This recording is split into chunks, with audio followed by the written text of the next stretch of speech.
अभी आपने जो क्रिस 3 का सीन देखा ना, उसके पीछे का बीटीएस कुछ ऐसा था। अब जैसे हर मैजिक की आत्मा उसकी मैकेनिज्म होती है, ठीक वैसे ही आजकल हर मूवी की आत्मा उसके वीएफएक्स में छिपी होती है। और अगर गलती से भी मैजिक, मूवी, मैकेनिज्म और आत्मा का मिलन होता है तो फिर हमें कुछ ये देखने के लिए मिलता है। वाह क्या सीन है, वाह क्या सीन है।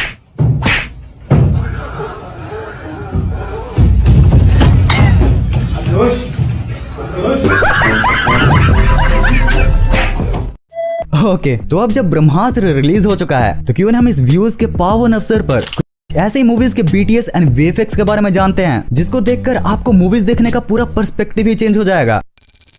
गाइज, इंडिया में हॉलीवुड लेवल के वीएफएक्स लाने का क्रेडिट साउथ इंडियन मूवीज को ही जाता है। इस इंडस्ट्री की वीएफएक्स का लेवल अब इतना बढ़ गया है कि अब पुष्पा जैसे सिंपल मूवीज में भी भर भर के वीएफएक्स का यूज होने लगा है। एग्जांपल के लिए यारो आप इस फॉरेस्ट सीन को ही देख लो। देख रहे हो विनोद, कैसे पीछे से घरों को गायब करके पूरा डीप एंड क्लीन फॉरेस्ट गिरी की गई है। और यहाँ जो आपको इतना परफेक्ट फॉरेस्ट का सीन दिख रहा है ना, वो भी सिर्फ वीएफएक्स ही है। इवन डैम का ये सीन भी, और भाई फॉरेस्ट ही क्या, यहाँ लाल चंदन भी पूरी तरह से फेक है। कई जगह पर इसको वीएफएक्स से बनाया गया है और बचे हुए मोस्टली सब थर्माकोल्स हैं। इस मूवी की पूरी ही shooting basically Karnataka, Telangana and Hyderabad में किया गया था। इवन इस ट्रक वाले सीन को भी, जहां ट्रक वाले इस सीन को पहले एक स्टंटमैन हेलमेट लगाकर परफॉर्म किया था। और गाइस, जो ट्रक का कुआं में गिरने वाला सीन होता है ना, उसे करने के लिए सबसे पहले लाइडर टेक्नोलॉजी से ट्रक का 3D मॉडल रेंडर किया गया था। हाँ भाई, ये वही टेक्नोलॉजी है जो अब मोस्ट ऑफ द आईफोन्स में भी आने लगी है। अब जब ट्रक का मॉडल तैयार हो गया था तो डायरेक्टर्स ने उसे वीएफएक्स की हेल्प से कुआं में कुदा दिया और अल्लू अर्जुन को इस कार्डबोर्ड वाले गेट से। वैसे भाई मानना पड़ेगा, मकुता विजुअल इफेक्ट्स ने इस मूवी में क्या ही काम किया है। हाँ भाई, ये वही वीएफएक्स स्टूडियो है जिन्होंने RRR 2.0 एंड बाहुबली जैसे सुपरहिट मूवीज में भी काम किया है। और गाइस, पुष्पा के ओरिजिनल तेलुगु डायलॉग्स कुछ ऐसे थे।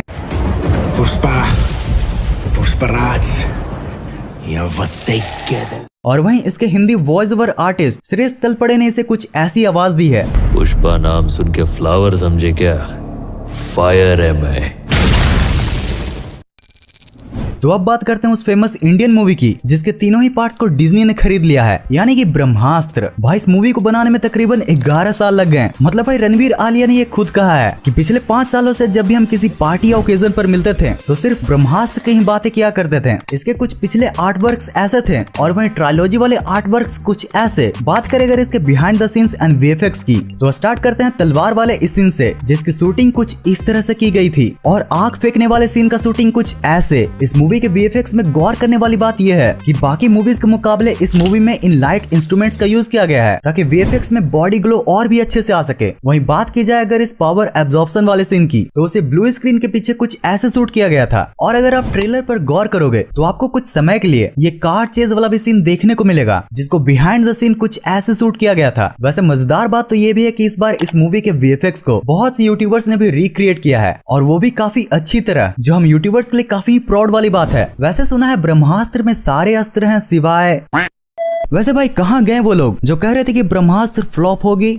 Excuse me, sir. Excuse me. Do you have time to talk about our Lord and Savior Jesus Christ? Hey, don't run from the Lord. Where are you going? Movies में और भी बहुत से creative तरीकों से वीएफएक्स का use किया जाता है। जैसे रावण में सर्राटी रफ्तारे दौड़ने वाला सीन कुछ ऐसे नॉर्मल छपरी पर शूट किया गया था। वहीं बंदरों जैसे छलांग मारने वाला कुछ ऐसे, जिसमें इस वाली खाली बोगी का यूज किया गया था। और जीरो मूवी में एसआरके की हाइट को कम दिखाने के लिए उन्हें नीचे बने गड्ढे में चलाया जाता था, तो वहीं उनके आसपास के लोगों को गड्ढे से बाहर। और अगर आपको लगता है कि प्राइवेट जेट्स वाले सीन एयरपोर्ट पर जाकर शूट होते हैं, तो भी आप गलत हो, क्योंकि यहाँ पर सीढ़ियों के अलावा कुछ भी रियल नहीं होता। और कई बार तो एक्टर्स को जब एक साथ काम करना होता है और वह सेट पर एक साथ नहीं होते, तो भी वहाँ उन्हें साथ निभाना, साथिया बनाने के लिए वीएफएक्स का यूज होता है। और यारो, जब भी किसी मूवी में आपको बहुत बड़ी भीड़ दिखे ना, तो समझ जाना वहाँ वीएफएक्स यूज हुआ है। और तो और भाई, समुद्र का ये सीन भी ये स्विमिंग पूल में ही शूट कर लेते हैं। कौन समुद्र के किनारे जाए, रेतों में अपने पैर फंसवाए और धूप में अपना पकौड़ा बनवाए। मतलब इतने सीन्स से ये बात तो साफ हो गई कि मूवी वालों का आधा काम और खर्चा बचाने का डायरेक्ट क्रेडिट अच्छे वीएफएक्स मशीन्स एंड सॉफ्टवेयर को ही जाता है। अब इसी पर पिछले पार्ट के वीडियो में तन्मय गुप्ता ने पूछा था कि भाई नेक्स्ट वीडियो में इन्हीं वीएफएक्स सीन्स को कैसे बनाया जाए, इसके बारे में भी बताना। तो अगर पीसी की बात की जाए तो ब्लेंडर और आफ्टर इफेक्ट से बेहतर ही कोई सॉफ्टवेयर होगा, पर सबसे मेन प्रॉब्लम ये आता है कि इसे हम स्मार्टफोन में कैसे ट्राई कर सकते हैं। तो उसके लिए आप इन गिने चुने सॉफ्टवेयर से भी खेल सकते हो।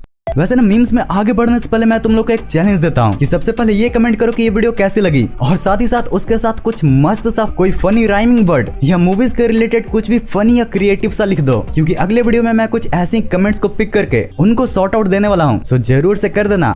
No one, absolutely no one. People have seen horror movies. शैतान गली खतरा महल अंधेर नगर और शमशान के सामने। भाई ऐसा पता तो बैक बेंचेस भी टीचर्स को तब दिया करते थे जब उनकी कोई गलती पकड़ी जाती थी।